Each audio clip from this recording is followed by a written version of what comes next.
শুদ্ধ এখানে ভালাই যেতেছে, বাড়ি নাই, ঘর নাই, আমি কোথায় থাকবো, কোথায় আশ্রয় নেব, কে আমার খাইতে দেবে? তুমি আমার উপর রাগ করছো, কেন ফেলে যাচ্ছ? জবাব নেই। আবারও বললেন, কেন ফেলে যাচ্ছ? ইব্রাহিমের তো বুক ফেটে যাচ্ছে, বলতে পারতেছেন না, বুক ফেটে যাচ্ছে। সন্তান, স্ত্রী এভাবে ফেলে যাচ্ছে, মুখটা মলিন। হযরত হাজরার হুঁশ এলো। হযরত হাজরা বুঝলেন ইব্রাহিম সাধারণ মানুষ নন, তিনি আল্লাহর নবী, আর নবীরা আল্লাহর হুকুম ছাড়া কাজ করেন না। প্রশ্ন করলেন, ইব্রাহিম তুমি যে আমার এখানে রেখে যাচ্ছ, এটা কি আল্লাহর হুকুম? হযরত ইব্রাহিম বলছেন, অবশ্যই অবশ্যই। আর কিছু বলতে পারলেন না, উপরে আঙ্গুল চোখা করলেন, আমার আল্লাহর হুকুম, তাই তোমার রেখে গেলাম।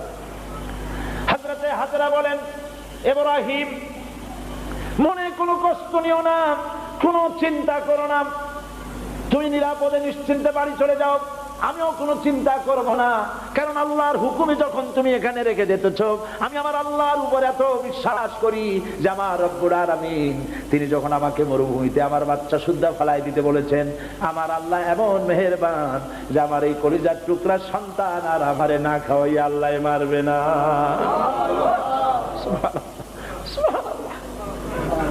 হযরতে হাজরা পানির জন্য দৌড়দৌড়ি করলেন। সাফা মারোয় আপনারা জানেন, সব জানা কথা, সাফা মারোয় দৌড়িয়ে দৌড়ি। এই যে পানির জন্য হাজরা দৌড়াইলেন, আল্লাহর কাছে খুব নাপছন্দ হয়েছে নাকি? এমন পছন্দ হইল আল্লাহর কাছে, কিয়ামত পর্যন্ত তার এই বান্দির আমল, এই দৌড় আল্লাহর কাছে এমন পছন্দ হয়ে গেল, কিয়ামত পর্যন্ত সমস্ত হাজীদের জন্য আল্লাহ ওয়াজিব করে দিল, দৌড়াও, আমার হাজরা যেমন দৌড়াইছে সেই রকম দৌড়াও। সুবহানাল্লাহ। ইসমাইল না খেয়ে মরছে, পানির অভাবে মরছে। হযরতে জিবরাইলকে আল্লাহ পাঠায় দিলেন, আমার ইসমাইলের পায়ের গুতা যেখানে লাগতেছে তুমি গিয়ে সেখানে পায়ে আঘাত করো। হযরতে জিবরাইল পায়ের আঘাত করলেন, সেখান থেকে পানি ছিটকে বেরিয়ে চলে আসলো। জমজম, থাম থাম। হযরতে হাজরা এসে দেখেন পানি চিকচিক করতেছে চতুর্দিকে, পানি থামানো যায় না, চতুর্দিকে পাথর দিয়ে বেড়া দিতে, তাও থামে না। তারপরে তিনি বলছেন জাম জাম, মানে থাম থাম। পানি থেমে গেল, কিন্তু পানির উৎস থামলো না। সেই পানি পৃথিবীর কোটি কোটি মানুষ আজ পান করে, লক্ষ লক্ষ মানুষ এই পানি দিয়ে গোসল করে, উযু করে। লক্ষ লক্ষ গ্যালন পানি প্রতি বছর সারা দেশে ছড়িয়ে যায়, মক্কায় যায়, মদিনায় যায়, জেদ্দায় যায়, সমস্ত জায়গায় যায়। দরিয়া ফুরায় যাওয়ার কথা, কিন্তু কুয়া ফুরায় না। সুবহানাল্লাহ। আল্লাহর কুদরত কাকে বলে? এগুলো কি কপাল পোড়াদের কিসমতে হবে? কপাল পোড়াদের কিসমতে হবে? আল্লাহ পাক ঈমানদার মুমিনদের জন্য সমস্ত নিয়ামত রেখে দিয়েছেন। আল্লাহ পাক বলেছেন, ফিহা আয়াতুন বায়্যিনাত, অসংখ্য নিদর্শন। এই কাবা আর এই কাবা কেন্দ্রিক আমার অনেক নিদর্শন আছে, তাকায় দেখো কত নিদর্শন। আজ পৃথিবীর কোন শহর নাই নিরাপত্তার শহর যেখানে জীবনের নিরাপত্তা পাওয়া যাবে। আল্লাহ পাক বলেছেন, ওমান দাখালাহু কানা আমিনান, যেই ঢুকবে মক্কায় আর মদিনায় সেই নিরাপত্তা লাভ করবে। সুবহানাল্লাহ, সুবহানাল্লাহ বলবেন না? সুবহানাল্লাহ বলবেন না? আমার বন্ধুগণ, এরই বলে সারেন্ডার করা। আল্লাহ রাব্বুল আলামিন বললেন আসলিম, সারেন্ডার করো। হযরত ইব্রাহিম আলাইহিস সালাম বললেন আসলামতু লিরাব্বিল আলামিন, সারেন্ডার হয়ে গেলাম। সারেন্ডার হয়ে এক পরীক্ষা পাস করলেন, আরো এক পরীক্ষায় দুটা পাস করছেন কিনা? সুবহানাল্লাহ। এবার 3 নম্বরের পরীক্ষা, 3 নম্বর। ছেলে এবার বড় হয়েছে, নাদুস নুদুস চেহারা, সুন্দর, সুবহানাল্লাহ, নাদুস নুদুস চেহারা, জ্ঞান হয়েছে।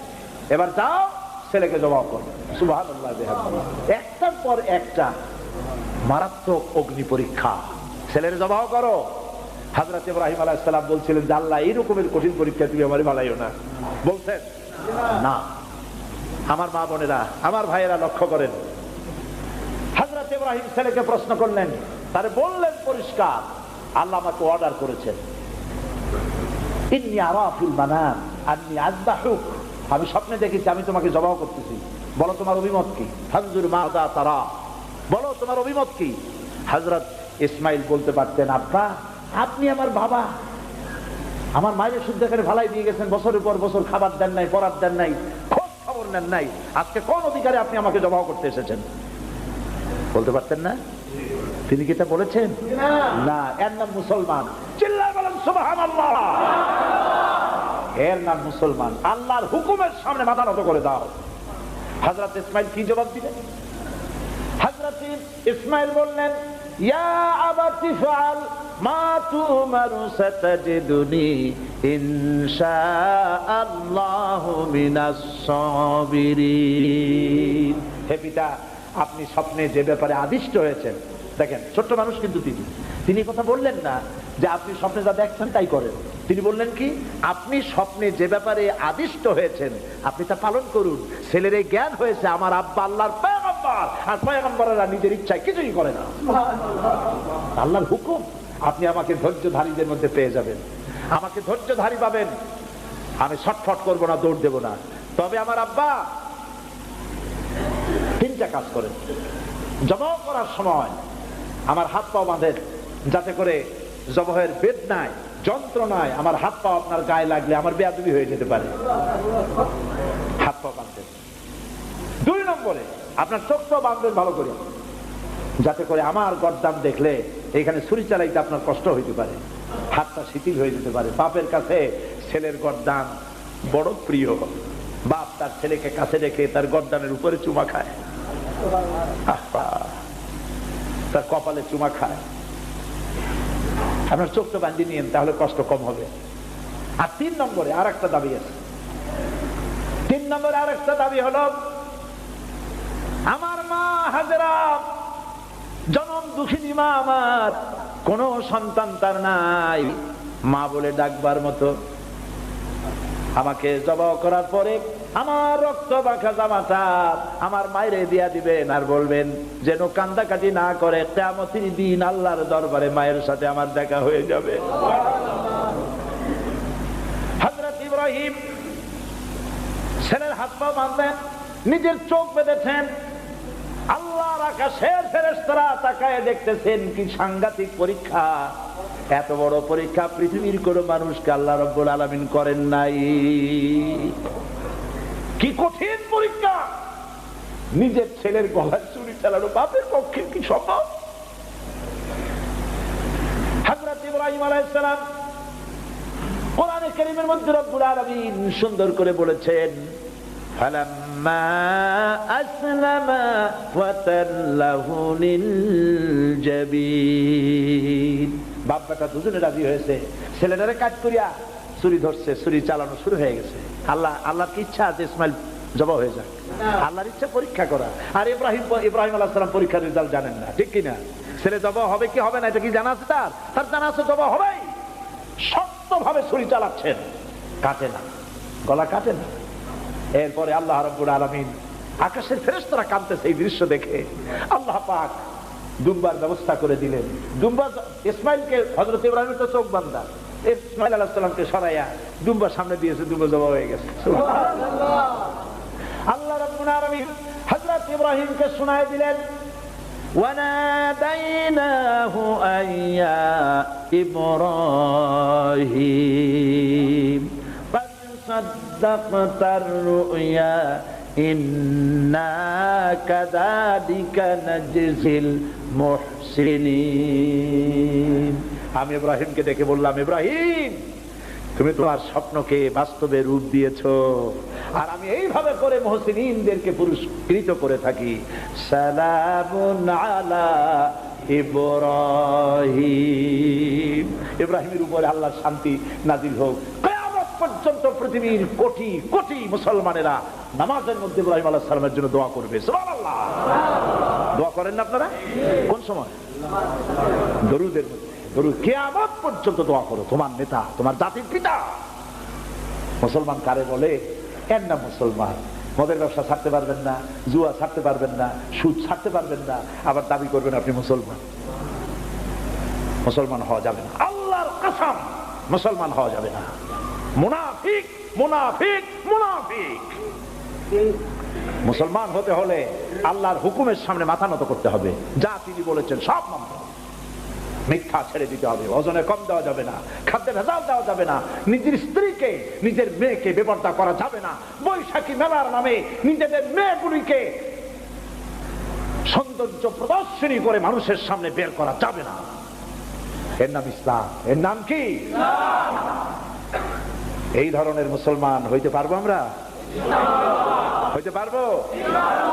এই ধরনের মুসলমান হইতে রাজি আছি? কারা কারা রাজি?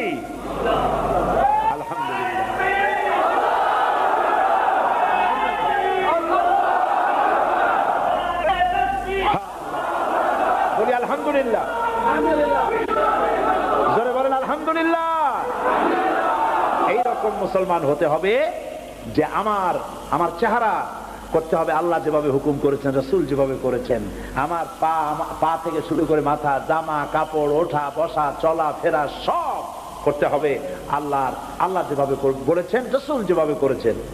আল্লাহ রাব্বুল আলামিন বলেন, ইয়া আইয়ুহাল্লাযীনা আমানু দুখুলু ফিস-সিলমি কাফা ওয়া লা তাত্তাবিউ খুতুওয়াতিশ শাইতান ইন্নাহু লাকুম আদুউম মুবিন। হে বিশ্বাসীরা, পূর্ণাঙ্গ ইসলামের মধ্যে দাখিল হয়ে যাও, একটু আধটু না, সবটুকুন। আর খবরদার,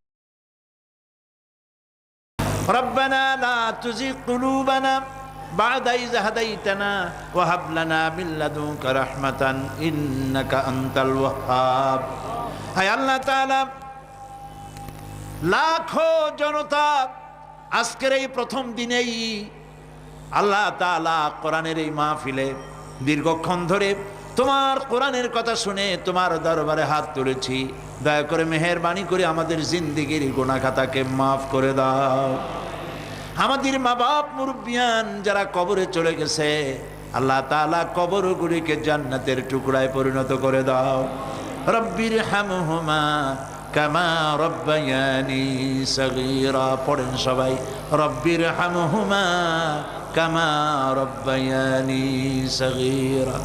হে আল্লাহ তাআলা, আমাদের এই বিবি বাল বাচ্চা যা দান করেছো সবগুলিকে দিনদার বানাও, ইমানদার বানাও, নামাজি বানাও, পরেজগার বানাইয়া দাও।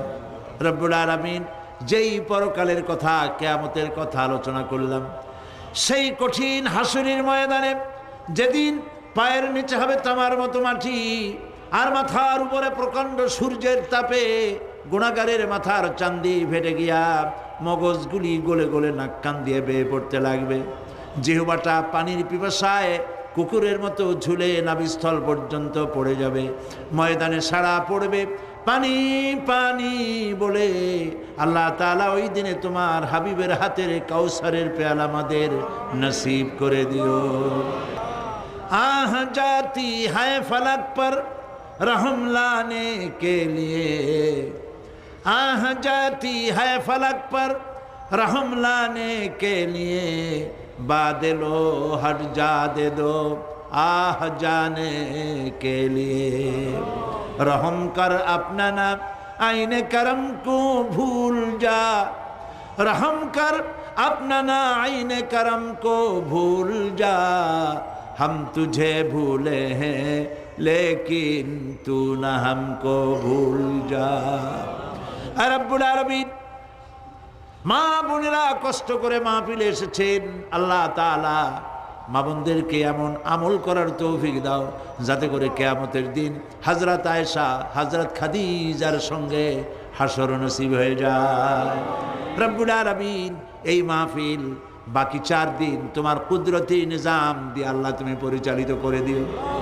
সারা বাংলাদেশের মানুষ বিভিন্ন জায়গা থেকে এই মাহফিল আসে। আল্লাহ তাআলা প্রতিবেশী দেশ থেকে আসে, যারা প্লেনে আসেন অথবা গাড়িতে আসেন, পায়ে হেঁটে আসেন, যিনি যেভাবে আসেন, আল্লাহ তাআলা যাতায়াতকে তুমি আসান করে দিও, বিপদ মুক্ত করে দিও, আল্লাহ দুর্ঘটনা মুক্ত করে দিও। যারা বাড়ি ছেড়ে তোমার কথা শুনতে আসে, আল্লাহ বাড়িগুলি, ধন সম্পদগুলি তুমি হেফাজত করো। রব্বুল আলামিন, তুমি আমাদের দিলের মধ্যে তোমার মহব্বত পয়দা করে দাও। আল্লাহ, পরকালের ভয় পয়দা করে দাও, আখিরাতের জবাবদেহিতার অনুভূতি সৃষ্টি করে দাও। আল্লাহ তাআলা, তুমি আমাদের দেশটাকে কবুল করো। আল্লাহ তাআলা, তুমি দয়া করে মেহেরবানি করে আমাদেরকে তোমার মকবুল বান্দাদের মধ্যে শামিল করে নাও। আল্লাহুম্মা জাআলনা মিনাত তাওয়াবিন ওয়াজআলনা মিনাল মুতাতাহহিরিন ওয়াজআলনা মিন ইবাদিকাস সালিহিন ওয়াজআলনা মিনাল